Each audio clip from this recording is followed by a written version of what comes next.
Hi, everyone. Good afternoon. Welcome to those who just joined. This is the Equity Workforce Planning and Capacity Grants RFP pre-application webinar.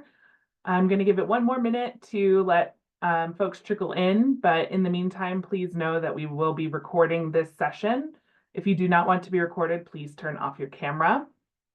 Please know that we do have space built into the presentation to pause for questions, so please wait until those times to come off mute to ask any question. However, feel free to put questions into the chat as the presentation progresses, and one of our staff admins will answer or call it out in the Q&A time. And until the Q&A time, please self-mute your microphones to reduce possible disturbances. If you'd like to connect with others on the call, please add your name, organization, and email to the chat. And know that these slides and the recording will be posted to our website after the presentation. We'll get started in another minute or so.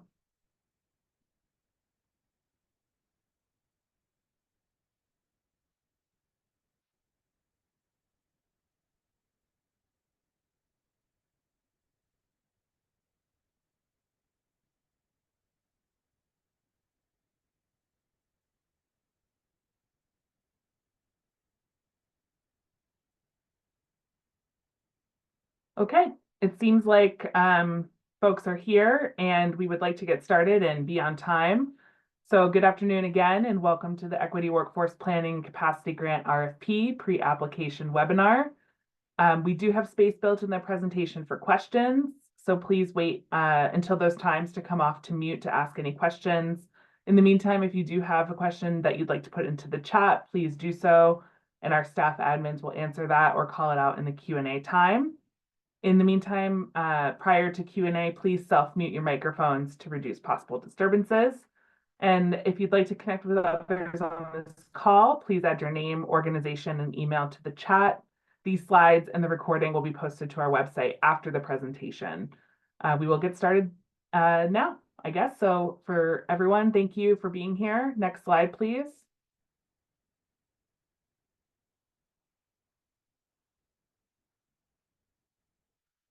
Welcome again. My name is Jenna Wills. I'm a Senior Program Manager on the Adult Training and MWBE support team. I'm joined today by several Mass CEC Workforce Development team members. We won't be doing individual introductions, but Mass CEC folks, please add your name, title, and email to the chat. And I can speak for everyone and say we look forward to meeting many of you throughout the RFP process. Next slide, please. Today's agenda includes a brief overview of the equity workforce funding, a review of the target populations and sectors supported in the equity planning and capacity RFP, a section on eligibility, and time for question and answers. During the Q&A, you may unmute and ask any questions you have about the presentation thus far. If you have questions during the presentation, also feel free to add them in the chat. We do have limited time today, so if we do not get to your question, please know that there are numerous office hour sessions where you can meet with Mass CEC staff and ask any questions you still have after today's presentation. After our first Q&A session, we will review the application process and timeline and have time for additional questions. And finally, we will review more information about funding, office hours, and networking opportunities. At the end of the presentation today, there will be one final space for questions. Next slide, please. So this RFP is an outcome of the Workforce Equity Fund established in 2021 by Massachusetts legislature, setting aside $12 million annually supporting the clean energy sector, ensuring an equitable and inclusive industry in Massachusetts. Mass CEC does this through the supporting minority and women-owned business enterprises, also known as MWBEs, doing business within the clean energy sector, expanding hiring as they grow. In conjunction, we work to increase job pipelines in the clean energy occupation. This specific RFP is to support organizations that might not have a fully developed program just yet. We are allowing organizations to apply for funding to move towards implementation and developing their ideas. Next slide, please.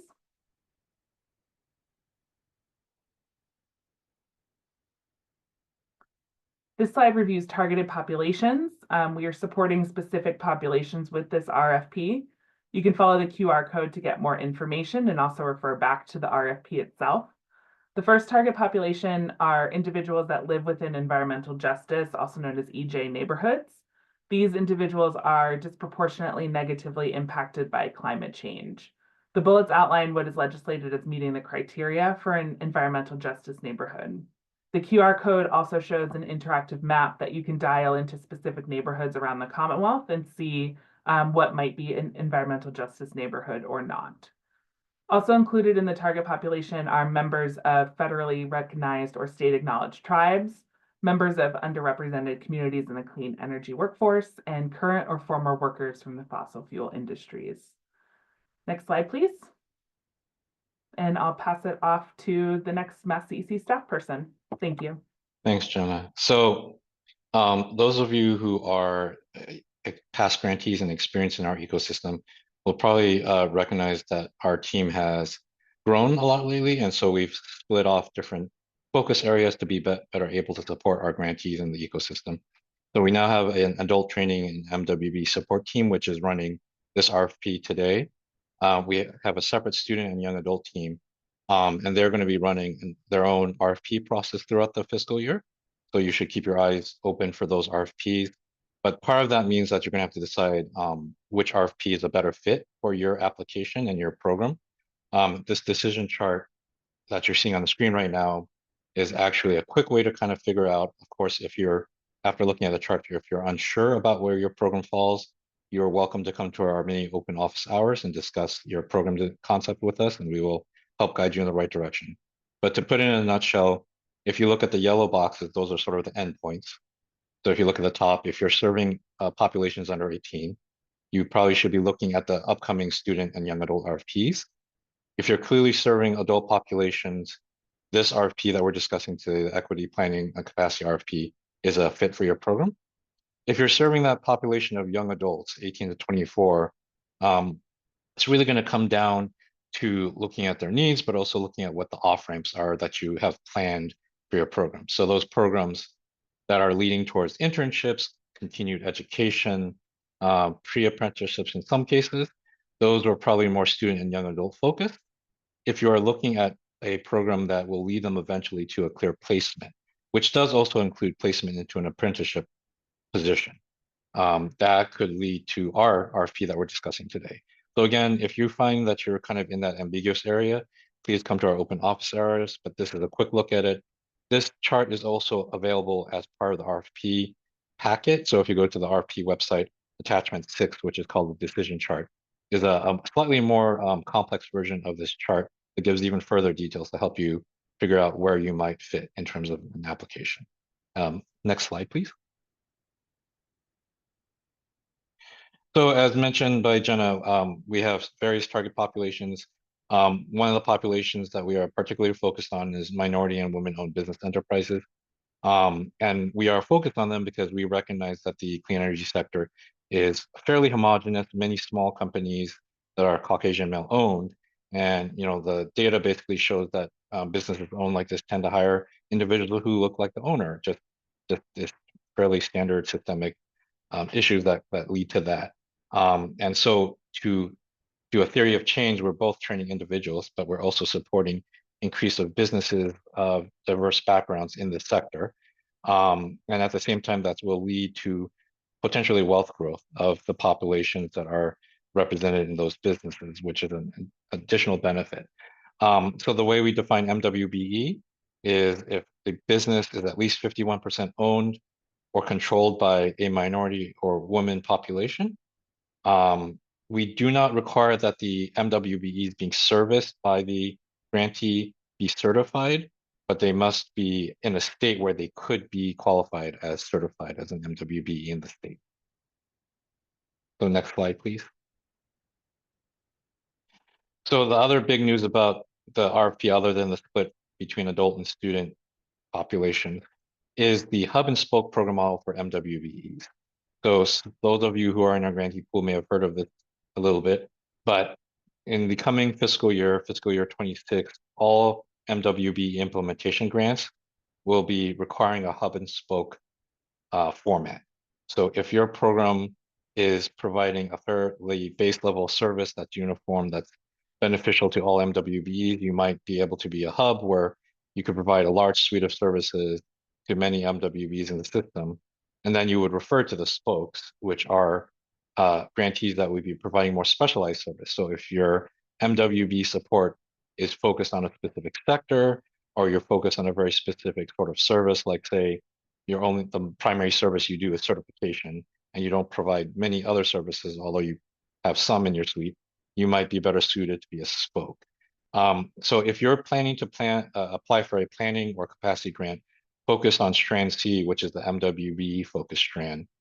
In the planning capacity grant, you'll be expected, if awarded, to begin planning in that direction to fit into that model if you were to come back and apply for implementation in fiscal year 26. At the point of application to this planning and capacity RFP, you do not have to be already decided on whether you plan on being a hub or spoke, but you will have to acknowledge that you will be willing to plan your program in that direction. Next slide, please. And this passes back up to. Yep, I'll take it. So Mass CEC, including for this RFP, is focused on workforce development across 4 climate critical priority sectors, represented through these 4 pictures. The first represents net zero grid through electricity generators like solar. The second represents decarbonization through energy efficient high performance buildings, large scale deployment of offshore wind, and clean transportation. And these are explained in more detail on page 12 of the RFP. Next slide. So within those 4 priority areas, we've assessed the clean energy workforce needs and published the high growth occupations that are going to be critical to meeting our state clean energy goals through the report Powering the Future. What that needs assessment found is that 65% of clean energy jobs growth is projected across just 20 occupations, and 1/3 of that projected growth is concentrated in just 5 occupations. So for example, looking at this slide and looking at energy efficient buildings, we'll need to support workers in construction, insulation workers doing weatherization before a building upgrades can be made, HVAC technicians because of the importance of heat pumps to meeting our decarbonization goals. And the Clean Energy Workforce Assessment is available on the Mass CEC website and also includes information about how these occupations may fall across multiple sectors. Next slide. So as Edward just mentioned, MWBEs are in an equity workforce target group because business ownership is a vehicle for wealth building, and MWBEs are more likely to be employers of diverse talent. Here are examples of the type of businesses, small businesses, MWBEs working in our target sectors, including contractors in the trades. So for example, MWBEs might be a minority-owned HVAC general contractor expanding into the heat pump sector, but maybe the MWBE needs more back office administrative support, as well as support with certification in order to access better contracts. Next slide. So this webinar is focused on the Equity Workforce Planning and Capacity RFP, but we wanted to know that this fall, we will also be posting 2 training implementation RFPs.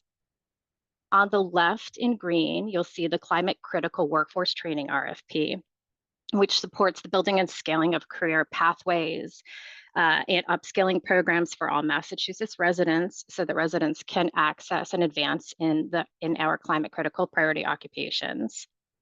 As well as the second in black, the training implementation RFP focused on adult priority populations that have been discussed today. A separate implementation RFP program supporting MWBEs will also be posted probably early next year. So you can use these URLs and these QR codes, but you can always check the Mass CEC funding page called Mass CEC Funding on our website to check for funding opportunities. And you can also read both open and closed RFPs. It's a great resource, and that's why we've included these URLs. Next slide, and I'll pass it to Kira. All right, so to dive a little bit deeper into the Equity Workforce Planning Capacity Grant overview, just to reiterate, all of this information is available via the RFP, and you can scan the QR code as well. So there's 1.2 million in total available funding for programs looking to develop an implementation plan or to add capacity for their programs, and specifically looking to expand access to career and business opportunities within those climate critical fields that Heather was just referring to. Next slide, please. So who is actually eligible to apply? Mass CEC and the workforce development team define the lead applicant as someone having a Massachusetts-based office or staff. In addition, this lead applicant role must be able to submit a certification of good standing from the Department of Revenue. So here's an extensive list of some of the entities that are eligible to serve as the lead applicant. So we're looking for like community-based entities, federally recognized state acknowledged tribes, workforce development organizations, and you can refer to the RFP for more information on eligibility as well. In addition, we encourage partnerships. These partners can deliver a range of expertise and kind of beef up a proposal, and one party should again take on the role of being this lead applicant. And so we can go into more detail in the next slide for these partnerships. So we wanted to reiterate that your organization isn't specifically tied to having one specific partner. It's worth networking and doing your research for organizations that you think might have good support services to aid to your program. So for example, a school isn't just tied to partnering with a career center for placement support. You can see that if you are looking to do other placement support in your proposal, that other employer partners would also be a good partner for that as well. So there's multiple organizations with overlapping skills that can be supplied to assist applicants with their program proposal. So we can move on to the next slide, which just goes over a couple questions.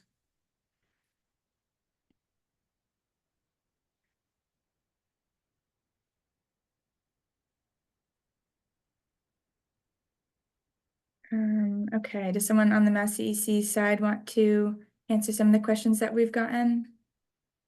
We see one hand. So Jen, if you want to unmute and ask your question, and those rest of you, if you want to put questions in the chat, we see there is one question in the chat already. Hi, everyone. This is actually Linda Claremont from Berkshire Community College. I think I'm showing up as Jen Hoffman, but she's also here at the college. And I did put my question in the chat, which is that Berkshire Community College recently completed a planning and curriculum development report using a grant from another agency. And we're now eager to find a funding source for implementation. Would this program be eligible for implementation? So there's several layers of answers there. Some of those questions will be answered in the latter part of the presentation in terms of program types that are applicable for this RFP. And the short answer would be, depending on the scale of what you're planning to do, it could fit into this as the capacity for a pilot. However, if it is a large scale implementation, you may want to look at one of the other training RFPs that was mentioned in the earlier slide, which will be released soon and open to application. Great, thank you for that.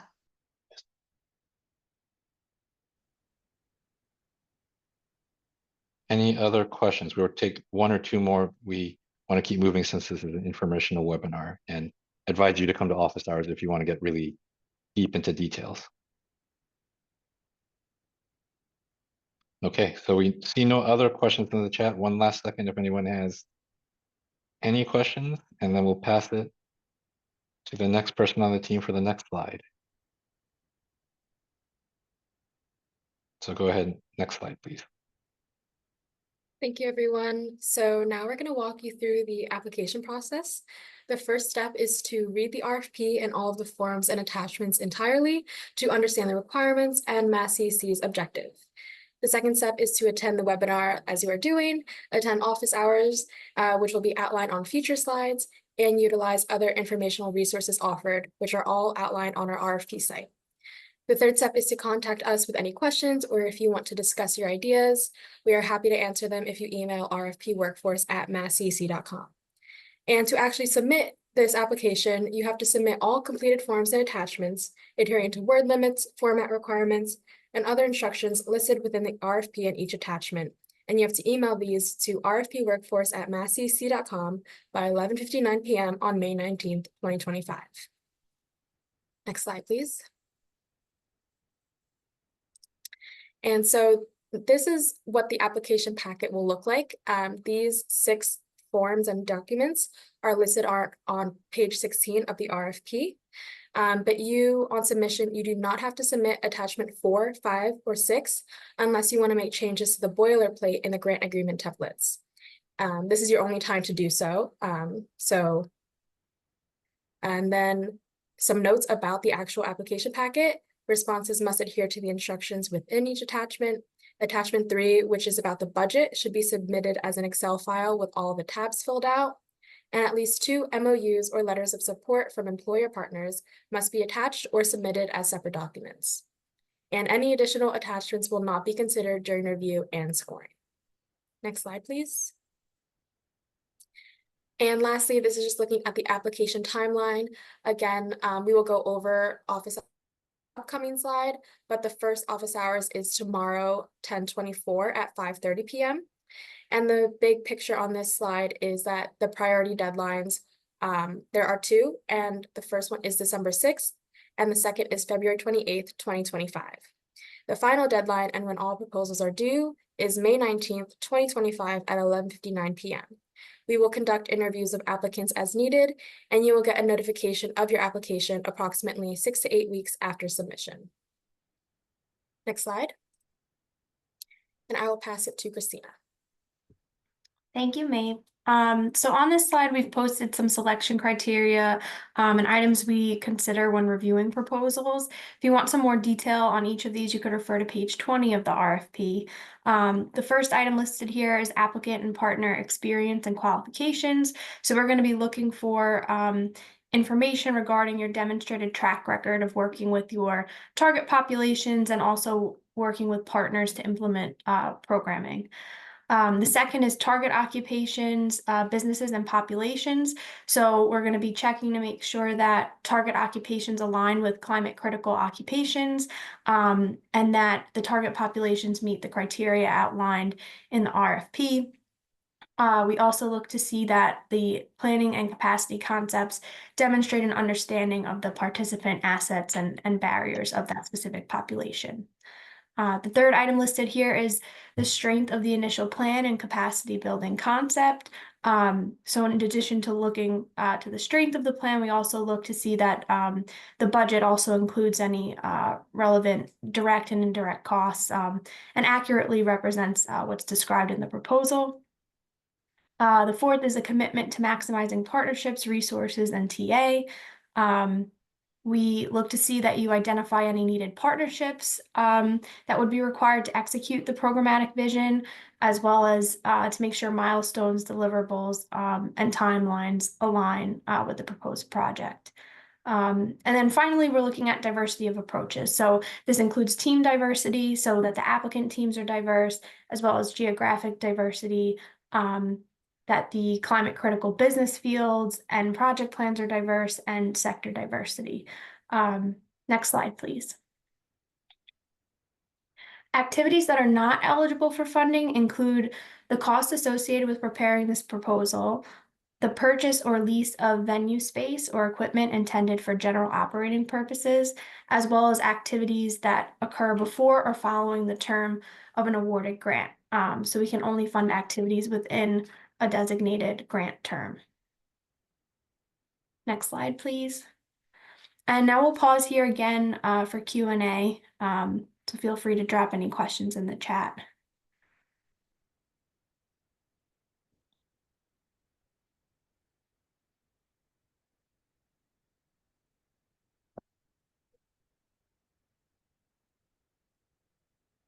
I see one question here. When does fiscal year 26 begin and fiscal year 25 end?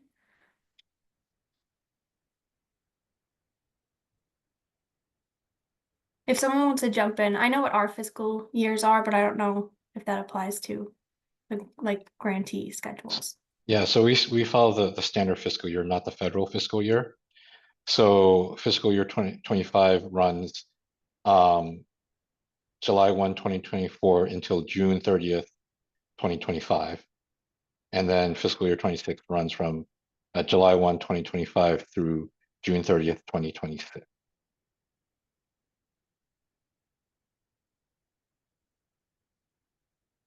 So there are two other questions in there. So there's nothing restricting applicants or existing grantees for applying for additional funds through RFPs. The sort of standard we follow is separate and distinct. So if we're already funding your program and you're applying for the same types of service and programming, your application would probably be viewed less favorably, and in fact, in many cases, be deemed ineligible for funding. However, if you wanted to expand an existing program or start new programming in the clean energy sector, that would be allowable to apply for additional RFP opportunities.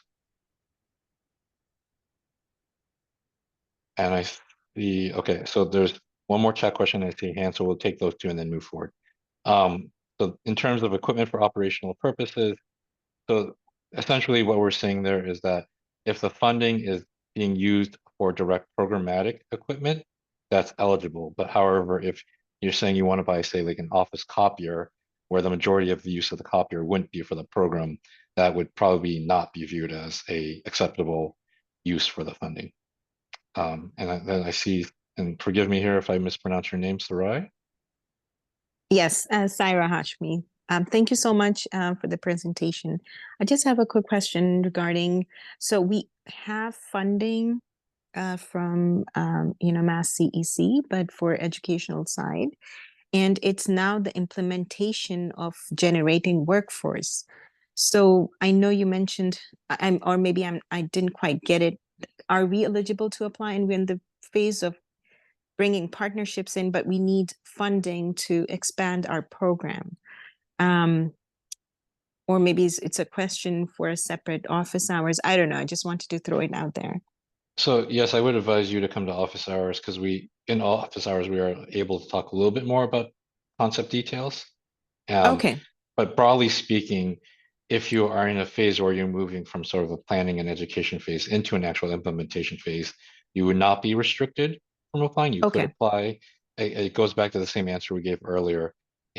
Scale will determine whether you fit better as a planning capacity grant, or if you should be looking at what the implementation RFPs that's being released soon.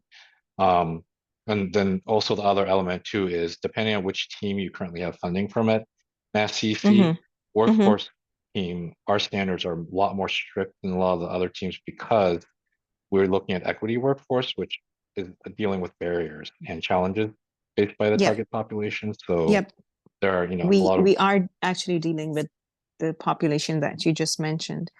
So, so definitely come to open office hours, and we can and so you said 10:30, if I heard correctly? No, that's tomorrow at 5:30. 5:30. Okay. All right. Great. We have some office hours, which we'll detail later, after hours to account for schedules, and we have some at lunchtime. So we'll have that list coming up soon. Okay, great. Would you be sending out any list or any email? Just it's on the RFP website as well. So it's on the okay, great. So we'll move on now to the rest of the RFP. We'll circle back to that later. Thank you very much. All right, thank you very much. Next slide, please.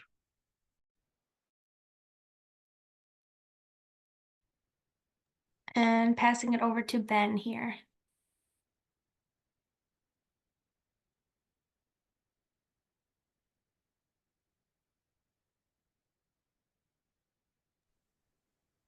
Did we lose Ben? Do we have some tech issues? Okay, so while we're waiting for Ben to get back on, I can cover this slide. So as we mentioned earlier, we have two types of grants potentially awarded out of this RFP opportunity. We have planning grants and we have capacity grants. So planning grants can run anywhere from 20,000 to 50,000. However, if you are planning for that higher end, I believe it's above $35,000, we will ask for justification of that amount because generally speaking, based on our previous experience and based on standards throughout the grant making world for workforce, we view most planning grants can be done within that 30-ish range reasonably. Those grants run 6 months to a year, depending on the need of the planning. Separately, the capacity grants run 30K to 150K. Those can run for a year, up to 2 years. In terms of a match, we are not requiring them under this RFP opportunity. Some of our other implementation RFPs may require match, but for the planning capacity, we do not.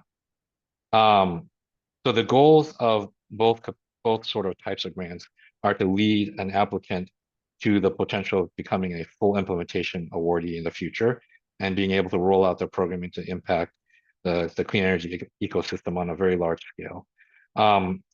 So that's what the planning grants are geared towards. Some capacity grants are geared towards that, where you might be doing curriculum planning or some program development where you need additional partners for referrals for wraparound social support services or job placement.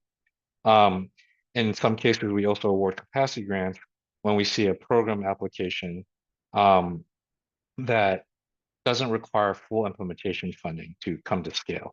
So for example, if your training program by design only trains, half a dozen people through the entire sort of course of your planned program, then you may be able to apply under capacity to run that program as opposed to having to apply for a larger implementation grant.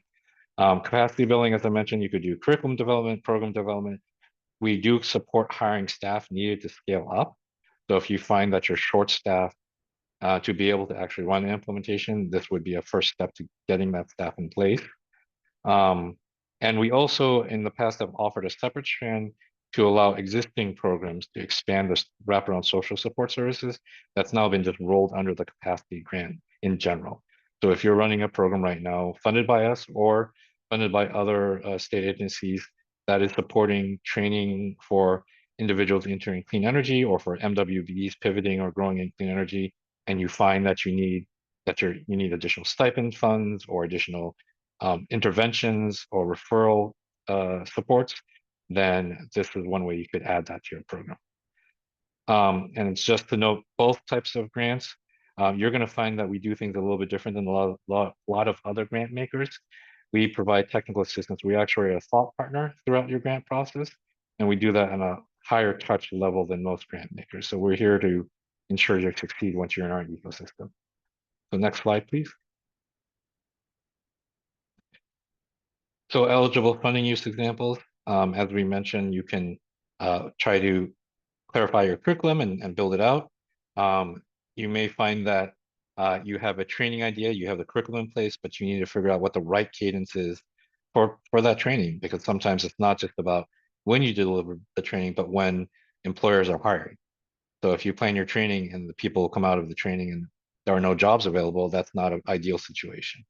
Plus, obviously, we mentioned staffing. That's an important item for a program. And it looks like Ben is coming back on, but I'll keep running until he's fully back. So next slide, please.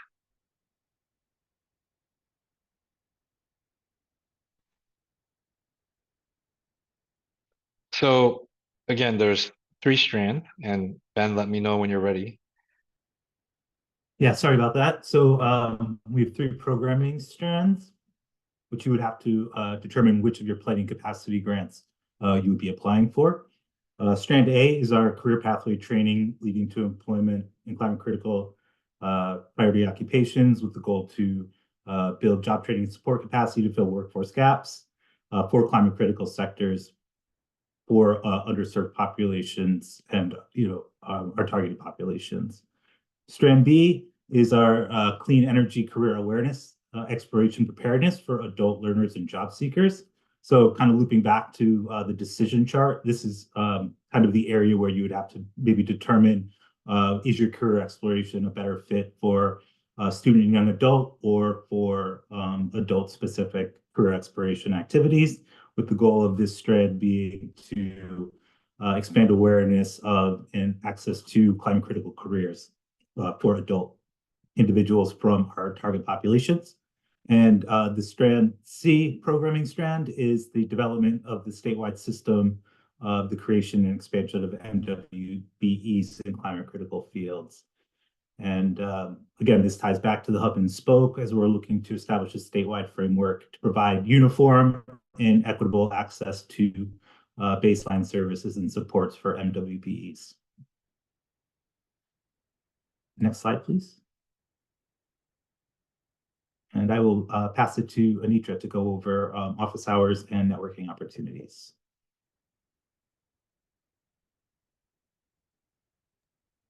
Thanks, Ben. So we are offering office hours for mostly Tuesdays and Thursdays with both daytime and evening hours. And office hours can be used as a drop in and out model in which you can come and go as needed. While office hours are open, they won't be published anywhere, and they are not private. So anybody on the call will be able to hear the questions and answers. Office hours are also an opportunity to network with other applicants if you are in search of partners.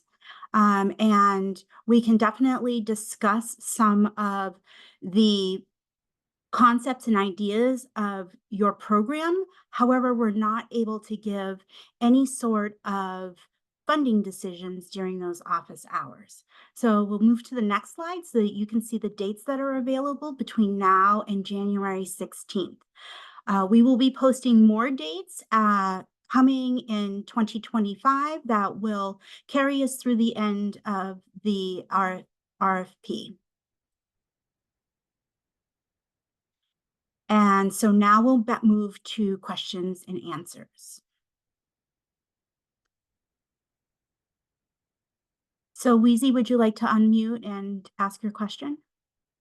Sure, and I think when I put it in the chat, I mistyped. When strand A was described, it seemed to be more focused on pre-employment. Though I've noticed MCEC doing a lot of innovation, thinking about retention and continuing upskilling. Can strand A also be the strand in a capacity building application for retention services and continuing upskilling services? I'll let Edward answer that question. Yeah, so short answer is yes. That would probably be the best. So as you may recall, we having been part of the ecosystem, the separate climate critical training implementation fund, which is open to all Mass residents, is generally where we host the incumbent worker training funding. But for training focused solely on equity populations that involves incumbent workers, strand A under the planning capacity would be a good fit.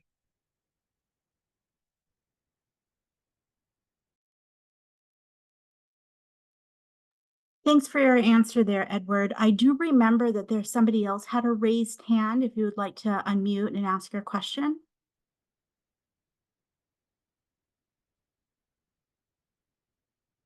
Okay, well, if there are no other questions at this time, I guess we'll see you at office hours. And for the next slide, I'm going to pass it over to Rodney.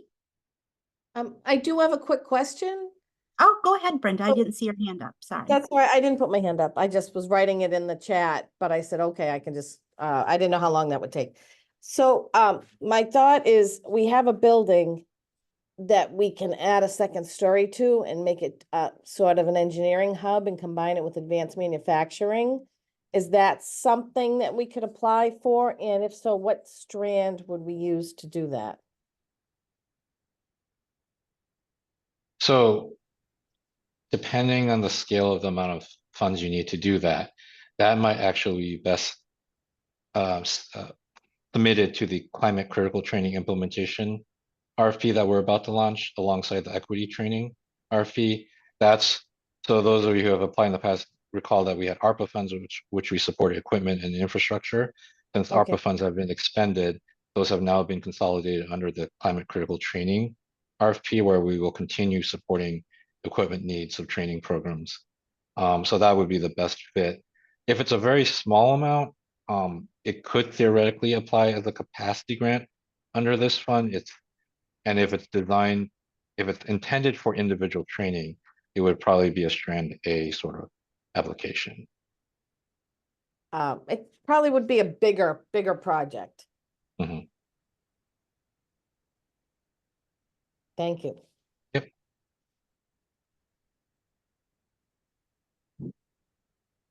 Okay, if there are no additional questions, I'll pass it on to Rodney to talk about additional funding opportunities. So hi everyone, my name is Rodney. I'm the current Workforce Development Fellow with the Students and Young Adults team. So I'm here to actually talk about our additional funding opportunities that we offer available to employers that are interested. So if we go to the next slide. So yeah, here we have our Clean Energy Internship Program. So this is more for college students, specifically if you're looking for potential interns, you could have to work with you on any projects you have going on. This is definitely a really great opportunity to sort of look into that. So currently we are about to open up our spring session really soon for next spring that comes up. So that runs around January to, I believe, around the middle of May of next year. So the reimbursement for this is for up to 12 weeks of an intern's work. So that's for the 12 weeks of running from January to around May.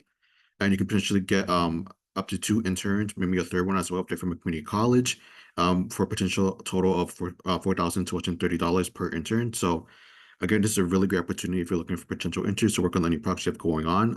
We do see a lot of participation from employers and students alike, and a lot of good experiences come out of this. So I highly recommend it if you're interested. And if you're looking more for other students for different kinds of projects, if we move on to our next slide. We have our technical trades and work and learning program. So this is more as opposed to for college students, this is more for like high school students and students in vocational technical schools. So after dark, vocational, CTI students, all of these students are mostly found here in our TTWO program. So this is another potential opportunity you could have for other types of interns if you're looking for not necessarily college students, but have more specific different projects in mind. So examples of stuff that we've seen here is most likely through like HVAC and so forth. So those similar kinds of projects are usually what we see here students get hired into. And so again, it's another opportunity as well. So in general, we have these 2 programs that are going on right now. And so I highly recommend you are interested. And note for this as well is that as compared to our other program, for this one, TTWL, this runs year round. It can have up to potentially $8,640 per intern. So again, I highly recommend this if you are interested in learning more about it. If you want to learn more about it too, you can also send an email to internships@masscec.com. And I'll post that in the chat so that way if you have any questions about this or are interested, you can send an email to us and we can sort of follow up with you more about it. Thank you so much, Rodney. So that concludes this webinar for the Planning and Capacity RFP. We thank you all for coming and we hope to see you at office hours. Have a great day. Thank you.